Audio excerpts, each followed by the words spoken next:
جس کا وہ ہمیشہ خواب دیکھا کرتا تھا۔ اب اسے امید تھی کہ شاید وہ برسوں دیکھا خواب اسے دکھائی دینا بند ہو جائے۔ گو کہ اس کی شدت میں کمی آ چکی تھی، مگر بہرحال وہ اب بھی اس کے ماضی کا اسیر بن کر اس کے ساتھ تھا۔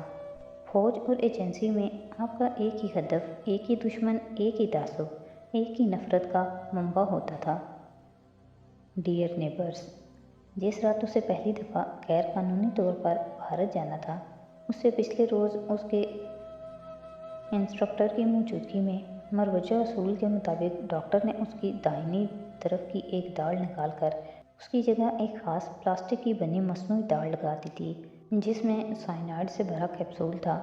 سائنائڈ جو کنگ آف پوائزنز تھا۔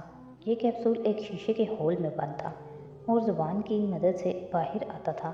اگر غلطی سے نگل لیا جائے تو جب تک شیشہ نہ ٹوٹے یہ بآسانی کوئی نقصان دیے بغیر جسم سے گزر جاتا ہے، لیکن اگر چبایا جائے تو شیشہ ٹوٹ جائے گا اور انسان چند پل میں مر جائے گا۔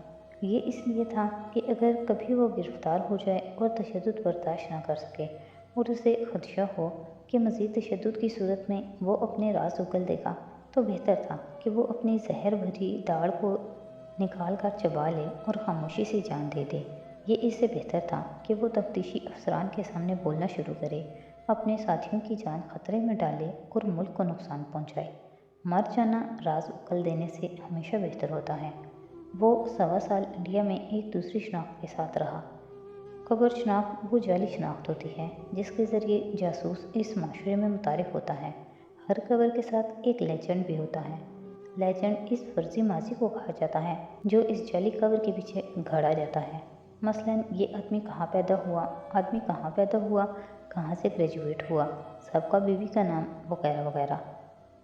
آپ کے پیچھے آپ کی ایجنسی اس لیجنڈ کو اتنے طریقے سے نبھاتی ہے کہ اگر کوئی آپ کے بارے میں تحقیق کرنے نکلے تو اس کو آپ کی جائے پیدائش کے اسپتال میں آپ کا نام رجسٹر میں لکھا بھی مل جائے گا، گریجویشن سرٹیفکیٹ بھی وہ دیکھ لے گا اور آپ کی سابقہ بیوی سے ملاقات بھی ہو جائے گی۔ یہ سب تاش کے پتوں کے گھر کی مانند ہوتا تھا جس کو بعض دفعہ ایک پھونک ہی اڑا کر بکھیر دیتی تھی۔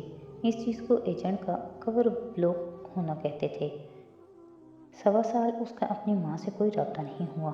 اس کا پاکستان میں صرف ایک شخص سے رابطہ تھا جو کہ اس کے باس تھے۔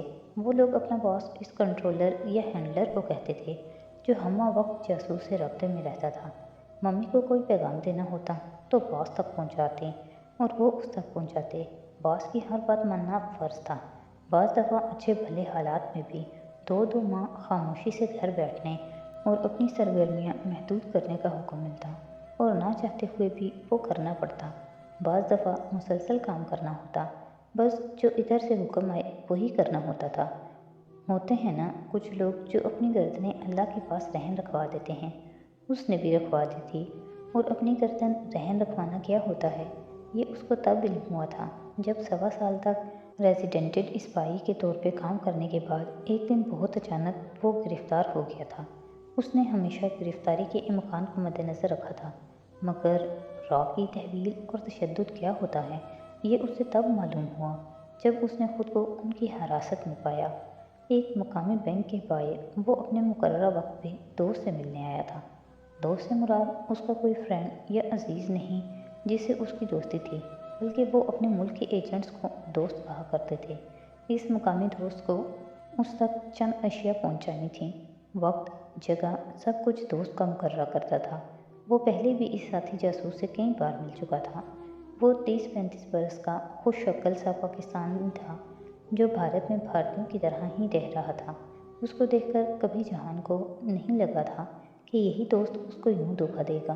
وقت مقررہ پر اسے بلا کر وہ خود نہیں آیا۔ وہ اس جگہ کے قریب ہی انتظار کرتا رہا۔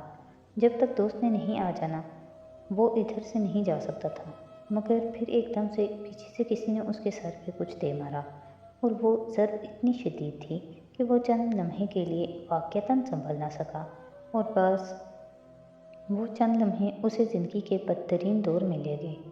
را کی تحویل جہنم سے بھی بدتر تھی۔ وہ اس کے بے ہوش ہوتے ہوئے وجود کو گھسیٹتے دھکیلتے اس کو اپنے ساتھ لے گئے۔ ہاتھ، آنکھیں سب باندھ دیا تھا۔ وہ اندھا مفلوج ہو کر رہ گیا تھا۔ وہ اتنے سارے اہلکار تھے اور وہ اکیلا تھا۔ وہ ان سے نہیں لڑ سکتا تھا۔ اس پہلی ہی ضرب نے اسے بے بس کر دیا تھا۔ کہیں کسی عمارت کے اندر ایک کال کوٹڑی نما سیل میں لے جا کر اس کی آنکھوں سے پٹی اتاری گئی۔ پھر ایک افسر نے اس کو بالوں سے پکڑ کر چہرہ اونچا کیا، منہ پہ لگی ٹیپ اتاری اور پلاس کی قسم کے آلے سے اس کے ہر ایک داڑھ اور دانت کو باری باری کھینچا۔ جیسے ہی وہ آلہ نکلی داڑھ پہ آیا، زہر بھری داڑھ کھینچ کر الگ ہو گئی۔ یہ نکلی داڑھیں لگانے کا طریقہ دنیا کی ہر انٹیلیجنس ایجنسی میں پایا جاتا ہے۔ ہر ایجنٹ کو گرفتار کرتے ہوئے وہ سب سے پہلے اس کی داڑھ الگ کرتے ہیں۔ انہوں نے پاکستانی جاسوس کو گرفتار کرتے ہی سب سے پہلے اس کا فرار کا واحد راستہ ختم کیا، پھر دوبارہ سے اس کی آنکھوں پر پٹی باندھ کر اسے اپنے ساتھ چلاتے باہر لے گئے۔ ایسی جیلوں میں قیدی کے فرار کا ہر امکان ختم کرنے کے لیے کہ کہیں وہ تفتیشی سیل سے اپنے سر کا فاصلہ اور سمت نہ جان لے اور اس طرح فرار ہونے کا کوئی منصوبہ ترتیب دے لے، اسے ہر چند قدم کے بعد لٹو کی طرح گھمایا جاتا تاکہ وہ سمت کھو دے اور پھر وہ آگے چلاتے۔ اسے تربیت کے دوران بتایا گیا تھا کہ ایسے میں کیا کرنا چاہیے، اپنے قدم گننے چاہیے اور آس پاس کی خوشبو سونگھنی چاہیے، آوازیں سننی چاہیے۔ اس نے یہی کیا۔ ہر طرف کہیں نہ کہیں کوئی نہ کوئی آواز تھی۔ پھر جب قریباً 60 قدم ہو گئے تو وہ اسے ایک کمرے میں لائے، کرسی پر بٹھایا اور ہاتھ پاؤں کرسی کے ساتھ باندھے، پھر آنکھوں سے پٹی اتاری۔ تاریکی سے تیز روشنی اس کی آنکھیں چندھیا گئیں۔ سامنے میز پہ ایک بڑے ریفلیکٹر میں بلب لگا روشنی کے ٹارچر کے لیے استعمال ہو رہا تھا۔ اس کی روشنی سے آنکھوں میں تکلیف ہوتی تھی۔ اس نے بے اختیار چہرہ پیچھے کر کے آنکھیں سکیڑیں اور سامنے دیکھنا چاہا۔ میز کے اس پار ایک آدمی کرسی پر بیٹھا تھا جو اپنے حلیے سے کوئی اعلیٰ افسر لگتا تھا۔ میز پہ ایک ہنٹر سے ملتی جلتی چیز بھی رکھی تھی۔